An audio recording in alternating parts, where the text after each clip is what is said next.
got to get up, it's like I'm slipping, I'm falling. I can't get up, it's like I'm slipping, I'm falling. I got to get up, it's like I'm slipping, I'm falling. I can't get up, it's like I'm slipping, I'm falling. I got to get up. It's like I got to get up. It's like I got to get up. I want to know where you're from. Because apparently it's a place with two parents, polite neighbors, little kids playing with lightsabers, thinking they Power Rangers with no anger, and I want so bad to be able to relate. See, I ain't grew up in a community with a gate, but I grew up and that's far better than most of my peers. Seeing my mom's crying from being proud, and that's far better than past tears. See, I ain't grew up with a silver spoon, or better yet, even a wooden one. But do you know what it's like to spend the rest of your days looking for a wooden spoon, not even a wooden one? Growing up in the projects. If your mama on aid and she didn't get paid, go to chokes. Go to chokes. If your daddy on crack and your whole family black, go to chokes. Go to chokes. And the harsh reality is my father was a fiend. But see, it wasn't all bad. There was some good things, like he was one of the toughest dudes out of the Cabrini Greens. He could throw a fastball like none you've ever seen. Dark skin, broad chest, standing about 6'2". And the once or twice I met him, all that stuff my mom told me seemed to be true, because I never knew who he was, never knew where he was, never cared where he was. But what was he? And I could go farther by telling you all my problems go assist me missing my father. Because apparently, when a parent leaves, it's supposed to be decapitated. But my mom's was the captain major, all around sweet like a lifesaver. Yes, she was my lifesaver. So no, I ain't have polite neighbors. If anything, it was drug dealers and life takers. So who can tell me what to write when I put this pen in the pad? When all I know is letters to the pen, or I miss you, Dad, till I miss you, Dad, to forget you, Dad. But you walk around this earth for the sun, you forget you had. I can't see it coming down my eyes. I gotta make this one cry. I don't know whether to slug him or hug him, slap him or dap him. I just know I can never love him.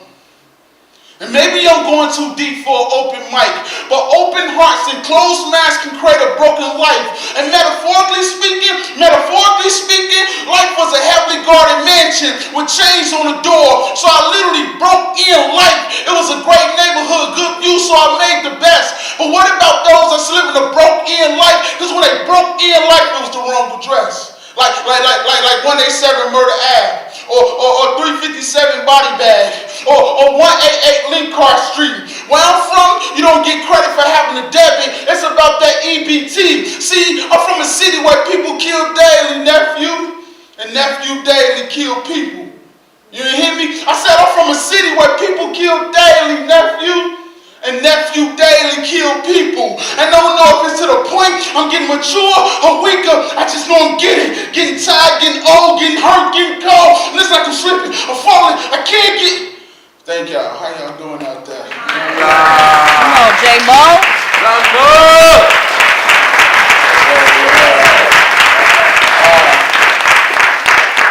My name is Jeronimo Speaks. I'm a part of a team called Solid Souls.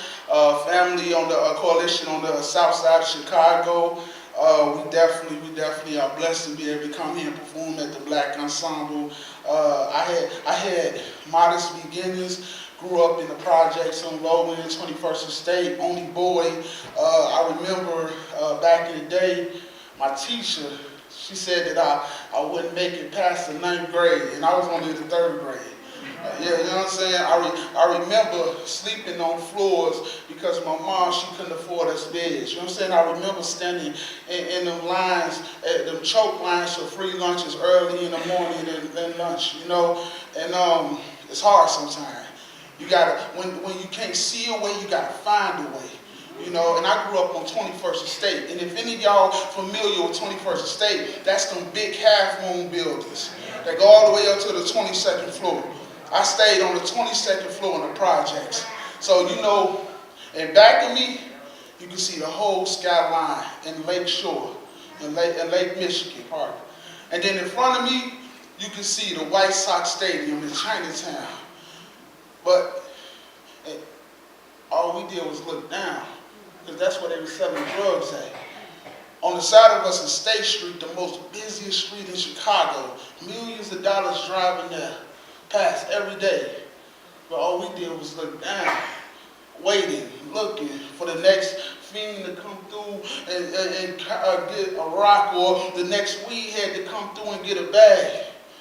And eventually, I stopped looking. There was certain people that made it out of our situation, that grew up to be doctors and lawyers on the projects. But when somebody that's my age, a kid, look around, all we see is drug dealers. When you make it out the projects, you don't come back. So when those that's looking, what they gonna see? What's in their element? I was told I would never fly. Why you wanna fly, blackbird?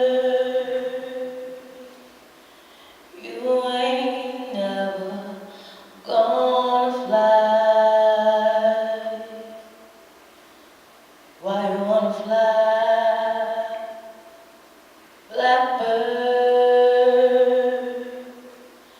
You ain't never gonna fly.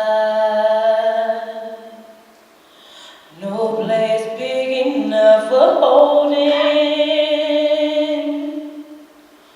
all the tears you're gonna cry.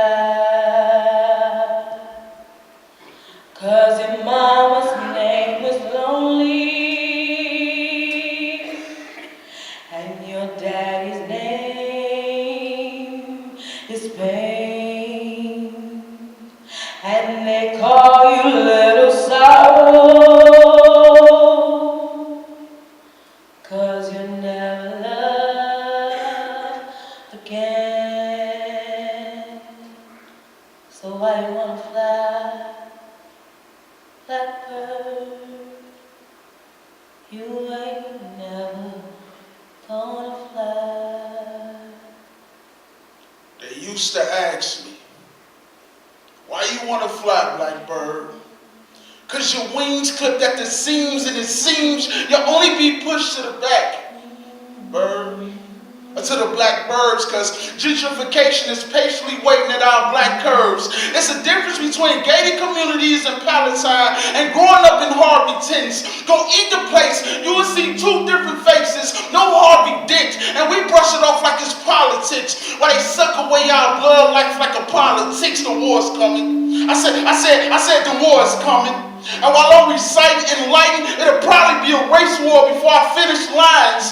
Genocide is $1 billion company, and they race wars like they're trying to make it to the finish line. And they race wars when they finish line and take more to replenish lives. So you want to fly, blackbird? You know what they call a flock of crows? A murder.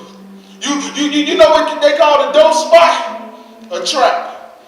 Now how ironic is that? Because whenever the cops come, that's always a murder and a trap. Burner or the strap, guilty or innocent, the birds will now back fact. I said fact. Everybody want to be black.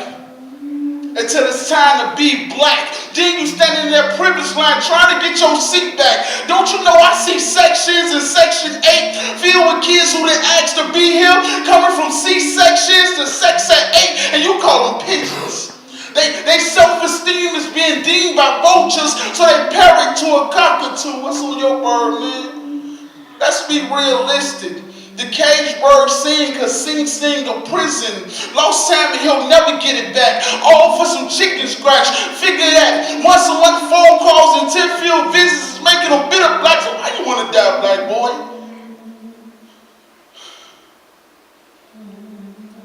I mean, why you want to fly, blackbird? Don't you know the higher you go, the heavier the load? That American eagle don't pray for blackbirds, they prey on blackbirds, especially those who got worth. So I'll advise you act first. Newsflash. I said newsflash. I hear they auctioning off flags for sale. Okay, bet, cool. So how much for the swastika? 11 million Jews? All right, that's cool. So how much for the Confederate? 15 million.